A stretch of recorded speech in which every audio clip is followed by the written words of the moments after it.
You've got a very, very small window of opportunity to set such an amazing first impression for that patient. What most dentists don't realize, the reason that their team are so bad on the phones from a conversion standpoint is because there's no tracking it. There's really no upside for them. It's just more work for them if the patient comes in. So they really don't mind if someone reaches out and goes, "Do you take ABC insurance?"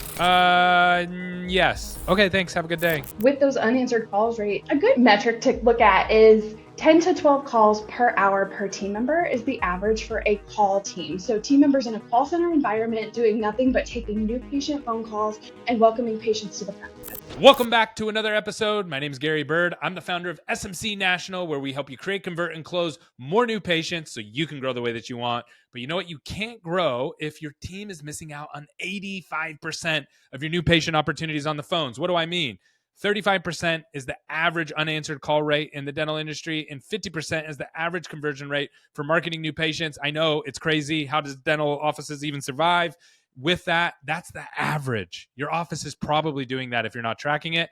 And today I have the wonderful Channan, who's our communication coach and has been in the dental industry helping with communication for over 10 years. And today she's going to break down for you how to overcome these problems in your office. And even more important, she actually created a free course for everybody on the call today. So if you sit and watch this podcast and you want to get your team better, she creates an awesome course that will help your team level up. You can literally just give it to them and have them take it, and it will help you solve a lot of the problems that you're facing at your front desk so you can get more new patients. Stay tuned. All right. So we are live, and I'm excited to have this conversation with you, Channan. So why don't you tell me, what is the number one thing that you're seeing that's helping dental offices grow right now?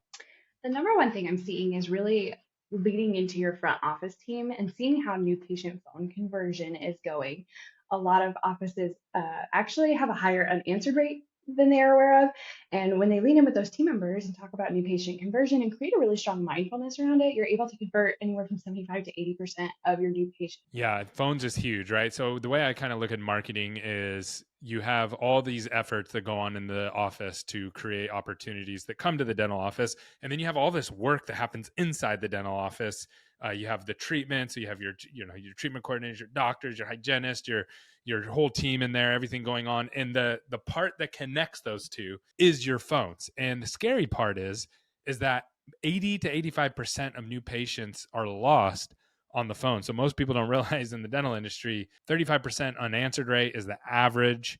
50% conversion rate of marketing new patients is the average. When you add those up, that means you're losing 80 to 85% of your opportunities. So why don't you, and I'll say this real quickly before I ask you this question. I know recently you filmed a whole course on this at SMC. So I'm going to share that, if you're okay with that, at the end of this podcast.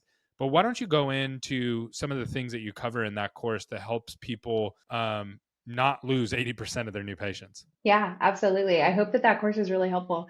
A lot of the things that we talk about in there is really making sure that team members are redirecting patients' questions right in the beginning of new patient phone calls. So that way they have opportunity to build rapport with those new patients.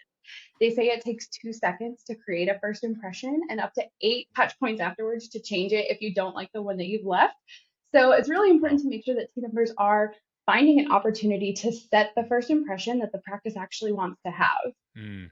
Yeah, I love that. So redirecting questions. Walk us through that. What exactly does that mean? And I think, and you can correct me if I'm wrong, but I think what you're saying is something along the lines of, at the office, patients, I hear these calls all the time. The patient reaches out and goes, "Hey, how much is it for a dental implant?" And then the office is just like, or, "Hey, do you take this insurance?" Or, do you take, and it's like, yes or no. And then they're just gone. And then you lose that opportunity because you didn't actually redirect them in the right direction. Is that kind of what you're talking about? And if so, how do you actually fix that? Yeah, absolutely. That's where that 2 seconds comes in, right? You've got a very, very small window of opportunity to set such an amazing first impression for that patient. So redirecting questions, I call them bait questions a lot. And the reason I call them that is because if the team member addresses them right then and there, a lot of times they don't end up successfully scheduling that call. So a bait question, an example of that could be, how much is an implant in your practice? Do you accept this insurance? Do you do this procedure? Those are all different examples of bait questions. And when I say that team members should redirect them, I don't mean in any way that we're not going to acknowledge that question or answer Yeah. that question. We're going to do both of those things. So what we've noticed, if team members acknowledge it right away and then ask another question, they have that time to build rapport and set a great first impression for the practice. So an example of that is if a patient asked if you accept their insurance. Your team member probably knows off the top of their head if you do or not, but it's a mindfulness reminder to pause and redirect. Hey, that's a great question. Let me look into that for you.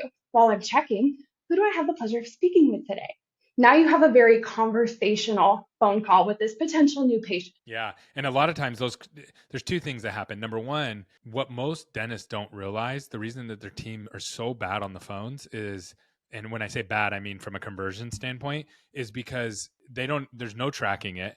There's really no upside for them. It's just more work for them if the patient comes in. So they really don't mind if someone reaches out and goes, "Do you take ABC insurance?" Yes. Okay, thanks. Have a good day. They don't, there's no loss to the front desk. So that's number one. But then number two is that they just don't have the skill set to actually deal with these questions. And it's really just about having the right questions, the right frameworks to work back around and getting the team into it. So I absolutely love that.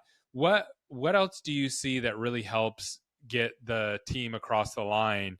What are your thoughts on like unanswered calls? So that's a big one. Like offices are understaffed. The front desk, usually they have one person, they take lunch, they have a lot of other things that they're doing. You can only answer one phone call at a time, right? You can't do two at a time. Like how do you help offices tackle that problem? That's a great question. I think the first thing is understanding if you have a problem, right? So going back to tracking, are you tracking your data? Are you being mindful of what those unanswered call rates do look like?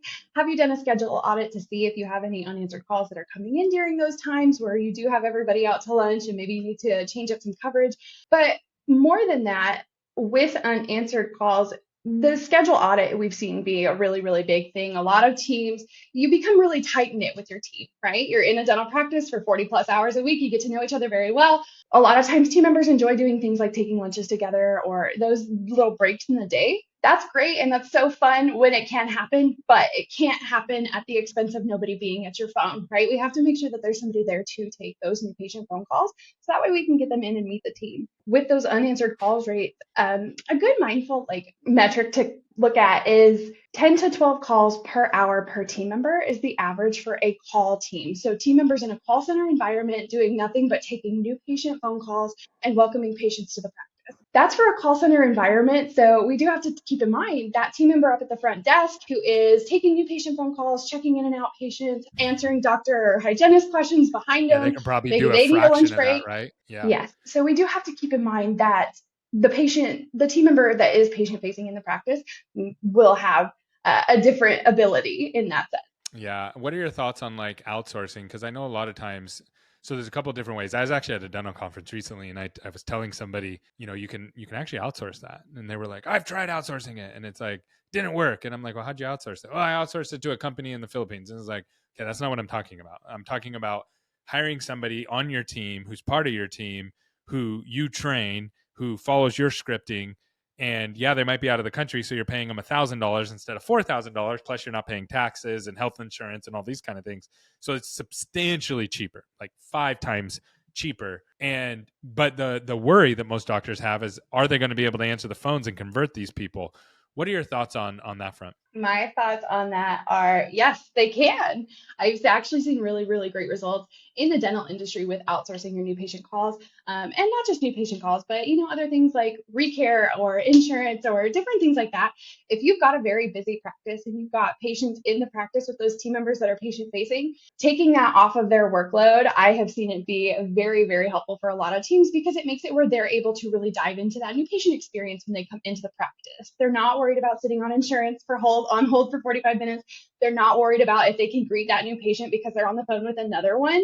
They are able to dedicate that time and attention to new patients and the experience that they're having in the practice. With the outsourcing teams, I've actually had many attend coaching sessions, and seeing them come in and join a team that is new to them, it's been a really amazing experience because you can see how they come in, become a part of the team, learn the processes, learn the different things that the office needs, and how to set that impression for the new patient, it's actually amazing to see the bond that these outsourced team members and the in-office team members create over time in the partnership to getting these new patients in the practice.